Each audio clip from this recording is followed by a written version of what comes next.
They were coming for her. Maddie could hear the clanging of pots and pans as the congregation led by the Reverend Malcolm Harper marched up the lane. She had done the unthinkable. She and Walt Harper had run off with one another and spent the night alone on the road.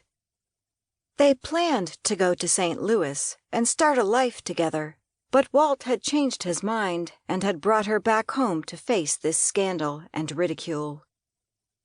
Now the Reverend and his clamoring horde were coming.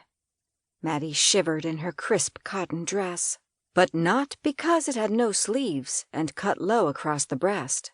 It was because she remembered another time the Reverend had led a group up their lane. Those men had not clanged cookware together, however. They had carried flaming torches.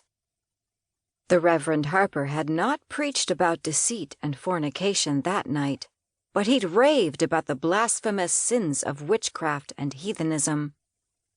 Maddie remembered that booming voice ranting on about the evils of vile heathens and the witchcraft her grandmother supposedly practiced. She remembered the screams of her grandparents as they burned in their little cabin behind the main house. She remembered that stinking smoke and the shadows cast by the flames.